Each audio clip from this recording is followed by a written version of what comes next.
ኮንዶሚኒየም አሸናፊ ሔዋን የማርያም ስትሆን ሔዋን የማርያም ስትሆን ባለ 2 መኝታ ኮንዶሚኒየም ባለቤት ደግሞ መስፍን ከፋ ነው።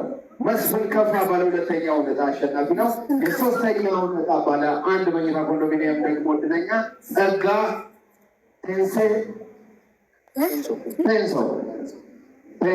ጸጋ ቴንሶ ባለ 1 መኝታ ኮንዶሚኒየም ባለትና እንዲሁም ባለ 500 ሺህ ብር አሸናፊ ደግሞ ማንደፍሮ ሻበል ነው። ማንደፍሮ ሻበል የ500 ሺህ ብር እድለኛ ነው። አዶት እንሰት ደግሞ የ100 ሺህ ብር እድለኛ ነው። ምረት ጸጋዬ የ100 ሺህ ብር እድለኛ፣ እንዲሁም ሉዋም አስመላሽ የ50 ሺህ ብር እድለኛ፣ ዘመኑ ሜሄ የ50 ሺህ ብር እድለኛ፣ ጽጌ ጸጋ የ50 ሺህ ብር እድለኛ፣ እንዲሁም ሀብታሙ ታደሰ የ50 ሺህ ብር እድለኞች ናቸው። ይሄ ነው የስም ዝርዝራቸውና የእጣቸው። ማየት ፈልጋለሁ። 6ኛ ምህረት ጸጋዬ የ6ኛው ዕጣ የ100 ሺህ ብር አሸናፊ። 7ኛ ዕጣ ሉዋም አስመላሽ 50 ሺህ ብር፣ ሉዋም አስመላሽ 50 ሺህ ብር፣ ዘሙ ሜሄ 50 ሺህ ብር፣ ጽጌ ጸጋ 50 ሺህ ብር፣ እንዲሁም ሀብታም ታደሰ 50 ሺህ ብር ይደገማል። አስመላላችሁ 8ኛ ዘመኑ ሜ 50 ሺህ ብር፣ ዘሙ ሜ ሔዋን የማርያም ልጅ ናት። ዘሙ ሜ 50 ሺህ ብር። 9ኛ ጽጌ ጸጋ 50 ሺህ ብር።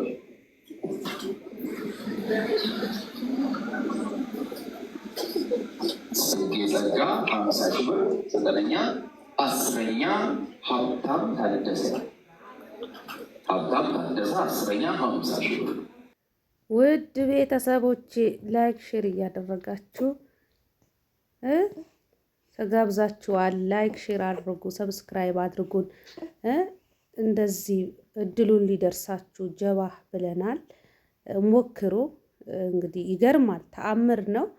እኔ በዚህ አጋጣሚ በጣም ደስ ያለኝ ነገር ቢኖር ኒቃቢስቷ 22 ዓመቴ ነው ሳውዲ አረቢያ ብላለች እና ባለ 2 መኝታ ኮንዶሚኒየም ደርሷታል። እንኳን ደስ አለች። ኮንግራሌሽን ማለት መታደል ማለት ተስፋ አትቁረጡ። አያችሁ አይደል? አላህ በማታውቁት ቦታ ነው የሚከፍላችሁ ማለት ነው። ላተቅነጡን በቃ ተስፋ አለመቁረጥ ነው ማለት ነው። እኔ በጣም ደስ ብሎኛል። ከምንም በላይ ሌሎቹ ትርፋማ ለትርፍ አንዳንድ ባለሀብቶች ይጨምርላቸዋል። እችኛው ግን በ22 ዓመቷ እየሰራች መታደል ነው። አንድን ቀን ያላገኘችው አግኝታለች። እስኪ እናዳምጣቸውንና እንመለሳለን። ደረሳችሁ እድለኞች እንኳን ደስ አላችሁ። ከ1 እስከ 3 የደረሳቸውን ሰዎች ስልክ ቁጥር ቢላክልኝና ወይ እየደወልን ብንጠራቸው አይደል? ምክንያቱም እንደ አንደኛው ዙር ያልሆኑት ሰዎች እኔ ነኝ ብለው እንዳይገቡ ታይማችንን ዌስት እንዳያደርጉብን። በተቻለ ለአንደኛ ዕጣ የወጣላቸው ሰዎች አሁን ስንጠራ ሔዋን የማርያም ካለች ትምጣ፣ ቶሎ ካለች ትገኝ። ሔዋን የማርያም እዚህ ውስጥ አለሽ። ሔዋን የማርያም ባለ 3 መኝታ ቤት ኮንዶሚኒየም የደረሰሽ ሔዋን የማርያም ትባያለሽ። ኮንግራጁሌሽን በሏቸው። ሌሎች ደግሞ ኮንግራጁሌሽን በሏቸው።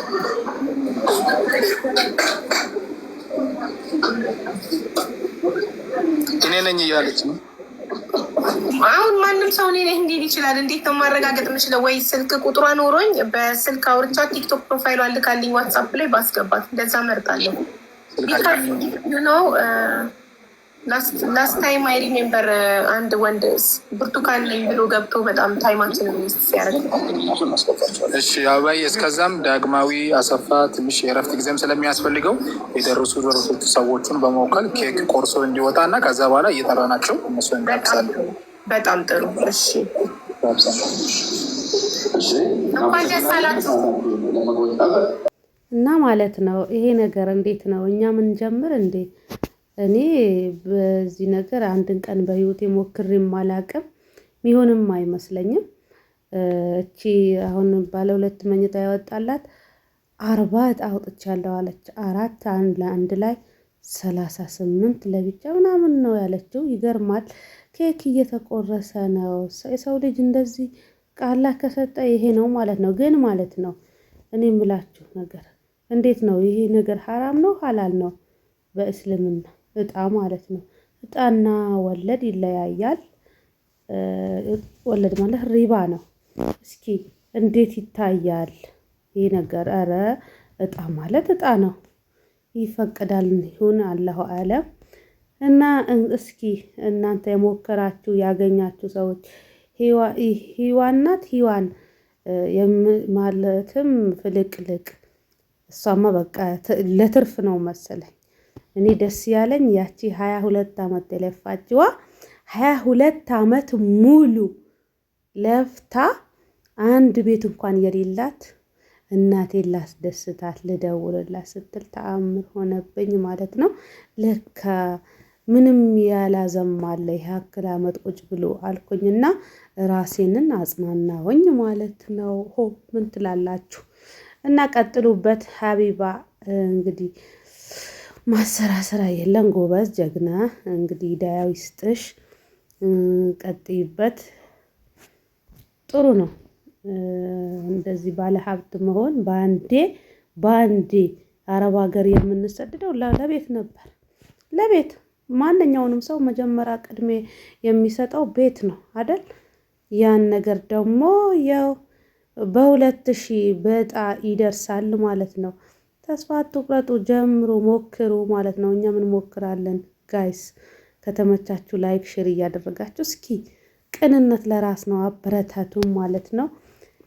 ለዚህ አባላት የሆናችሁ በቃ 40,000 ሰው እየተከታተለ ነበር። የኛንም ተከታተሉን እንጂ ምን ሆናችሁ ነው?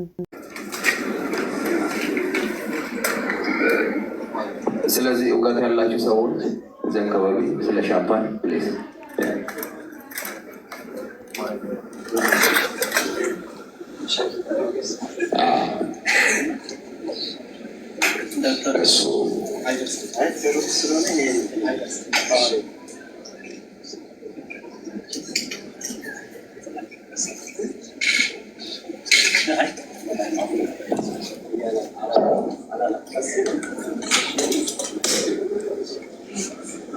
ኬካችንም ተቆርሷል። ደስታችን እጥፍ ድርብ ነው። እሰይ ደስ ብሎናል። ሰክሰስ ፕላስ ዛሬ የሰክሰስ ቀናችን ነው። ብዙዎችን ባለቤት የቤት ባለቤት ያደረግንበት የሰክሰስ ቀናችን ነው። እናመሰግናለን። የሰክሰስ ፕላስ ኢትዮጵያ